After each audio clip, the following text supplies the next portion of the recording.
There's a story to be told. It's not so long, tales for young and old. Won't you come along? Diddly die. Oh, hello there, me friends. I was super excited to see you coming today. Old Orin doesn't get too many visitors, so when I see someone coming, I'm eager to have the crack. What's new with you? Anything strange, as they say around these parts? What's that? Okay. Really? Well, that's some interesting tidbits of news, I must say. So, the older I gets, the more memories I create. I have so many stories tucked up in this little head of mine. I love sharing them with others. A memory is like a story of something you've done in the past. Say, yesterday you went to the park and today you tell someone about it. When you do that, you're sharing a memory.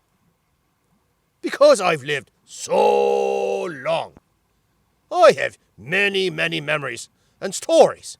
I was daydreaming about one just before you came over. Have I ever told you about the flood fiasco of 1954?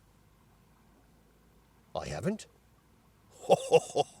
Would you like to hear about it? You would? Splendid.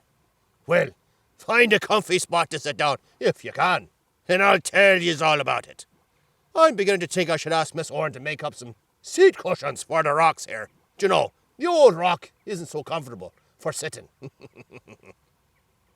Well, the story begins well before an actual flood. Remember, a flood is where you have so much rain that the river can't hold all the water. So it spills out over the banks and onto the roads, fields, and so on. Yes, the story begins well before the water came. One day, I was with the other otter lads and we were swimming in one of our favourite spots along the Mag. When we were finished, we were sunning ourselves out on the banks. We don't get tons of sunshine in Ireland, so when you get the chance to do so, you enjoy it. As we were basking in the warm rays, there came an awful commotion from the hedges lining the river, There was laughter and jeering, and an awful fuss was being made about something. Well, turns out that something was us. Up on the opposing banks there came the Foxtrot 5. They were a notorious gang of hoodlums. They were always up to no good, and today was no exception. Now, some critters they're scared of the foxes. We otters, we stick together, and we faced down a number of fox confrontations in the past, The moment they appeared, we all got up and bunched together in a tight formation. They began mocking us for being short and slow and for having such big whiskers. This wasn't the first time we were bullied by these lads, We never retaliated with hurtful words. We believed that God made us the way we were and that God made the foxes the way they were. We never made fun of any of God's creation, I said that to the Foxtrot 5 one day. They teased me awful for believing in God. Well, I didn't appreciate it. But rest assured, it didn't make me believe in God any less. No. There's a great verse in 1 Peter 4:16 in the Bible that encourages me about my faith in God. How does it go? Yes. Goes like this. However, if you suffers as a Christian, that's a believer in God, do not be ashamed, but praise God that you bear that name. Those are comforting words to old Orin. Well, the Foxtrot 5 finally got tired of calling us names and all sorts, because, well, we never said anything back to them. They took off over the hedge to bother someone else, you know. Suddenly, there was a shift in the weather. The lads all looked at each other, you know.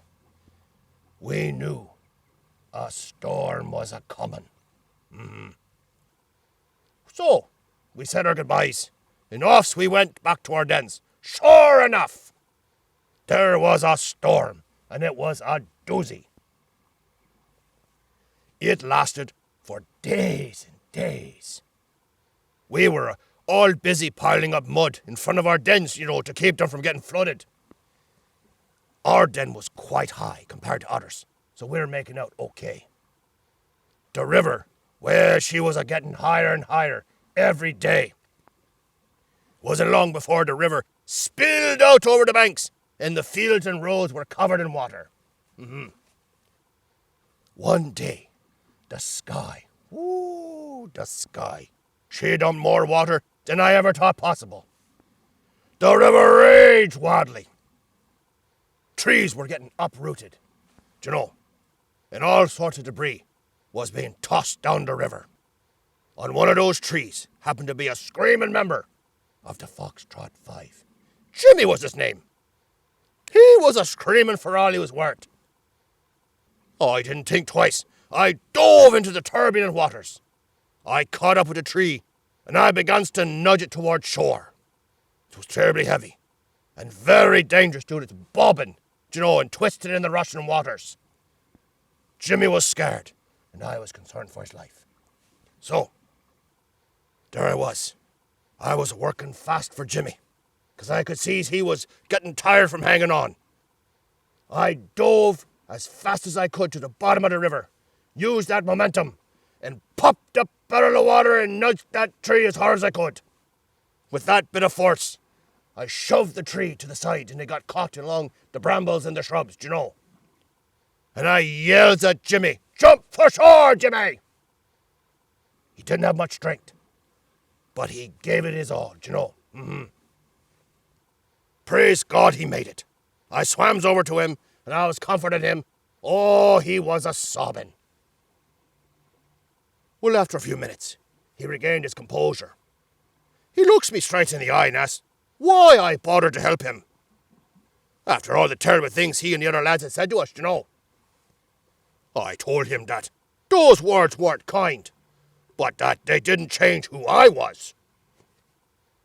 I believed that God made me special, just like he made Jimmy special, you know. The fact that I was short and able to swim so well to save his life, well, we thank God together for that. So, that's the story of the flood fiasco of 1954. Old Jimmy and I, we became good friends after that, you know. And I thank God that he used me to save a life and to make a good friend, you know. Well, before old Orin gets going, you know, I should ask you a question. Is there someone in your life that you can be kind to this week? You know, even if they're not treating you very nice, like the Foxtrot 5 didn't treat us nice. Maybe like a brother, or a sister, or a friend. With the help of God, he can help you be kind, just like old Orin to the Foxtrot 5 and to Jimmy. Well, I should be heading back. Mrs. Orin will be wondering where I am. Thanks for stopping by and having the crack. Mind yourself. So long! There's a story to be told. It's not so long, tales for young and old. Won't you come along? Tee-diddly-die, tee-diddly-die, tee